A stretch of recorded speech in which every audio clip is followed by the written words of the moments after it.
नाकको एलर्जी अचानक किन बढ्छ? तपाईको शरीरभित्र चलिरहेको अदृश्य युद्धको वैज्ञानिक रहस्यबारे आज हामी चर्चा गर्नेछौँ। धेरै बिरामीहरू भन्नुहुन्छ, पहिला त मलाई एलर्जी थिएन, अहिले अचानक किन नाकबाट पानी बग्ने, उठ्ने बित्तिकै हाँचो आउने र नाक बन्द हुने समस्या बढ्यो।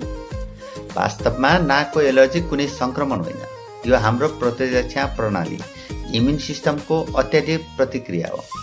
जब हामी धुलो, धुवा, परागकण, जनावरको रौँ, पुरानो लुगाहरू चलाउँदा वा अन्य एलर्जेन नाकभित्र पुग्दा शरीरले तिनलाई हानिकारक शत्रु ठानेर प्रतिक्रिया दिन्छ। यस क्रममा शरीरले हिस्टामिन लगायतका रसायनहरू निकाल्न थाल्छ, जसले गर्दा बारम्बार हाँचो आउँछ, नाकबाट पानी बग्छ, नाक चिलाउँछ, आँखा रसाउँछ, नाक बन्द हुन्छ।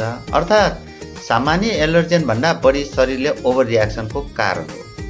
धुलो, धुवा, गाडीको प्रदूषण र सानो सानो धुलोका सूक्ष्म कणहरूले नाकको भित्री भागलाई लगातार उत्तेजित गर्छ, जसले एलर्जी हुने सम्भावना र तीव्रता दुवै बढाउँछ। वसन्त र शरद ऋतुमा परागकणको मात्रा बढी भएकोले अचानक एलर्जी बढ्न सक्छ। बिस्तारा, सिरानी, कार्पेट र पर्दामा बस्ने डस्ट माइट एलर्जीका सबैभन्दा सामान्य कारणमध्ये एक हो। अनुसन्धानले देखाएको छ कि लामो समयको तनाव र अपर्याप्त निन्द्राले प्रतिरक्षा प्रणालीको सन्तुलन बिगार्न सक्छ, जसले एलर्जीका कारण झन् बढ्न सक्छ। रुगाखोकी वा अन्य श्वास प्रश्वास सङ्क्रमणपछि नाकको भित्री भाग संवेदनशील बन्न सक्छ, जसले पहिलेभन्दा बढी एलर्जी अनुभव गर्न सक्छ। एलर्जी बाल्यकालमा मात्र हुने रोग होइन, कहिलेकाहीँ वर्षौँसम्म कुनै समस्या नदेखिएको व्यक्तिमा पनि वातावरण परिवर्तन, नयाँ एलर्जेनसँग सम्पर्क, प्रदूषण, प्रतिरक्षा प्रणालीको परिवर्तनका कारण वयस्क उमेरमा एलर्जी सुरु हुन सक्छ।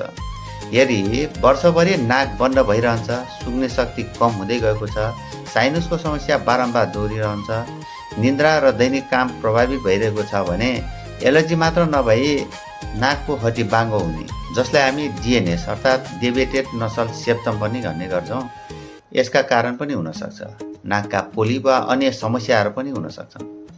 नाकको एलर्जी अचानक बढ्नु कुनै संयोग होइन, यसको पछाडि वातावरण, प्रदूषण, मौसम, तनाव, सङ्क्रमण र प्रतिरक्षा प्रणालीको जटिल प्रतिक्रिया जिम्मेवार हुन सक्छ। धेरै अवस्थामा समस्या नाकभित्र होइन, शरीरको प्रतिरक्षा प्रणालीको अत्याधिक सतर्कतामा लुकेको हुन सक्छ। नाकको एलर्जी तब सुरु हुन्छ जब शरीरको सुरक्षा प्रणालीले धुलो, परागकण वा गन्ध जस्ता सामान्य कुरालाई पनि खतरा ठानेर अत्याधिक प्रतिक्रिया दिन थाल्छ।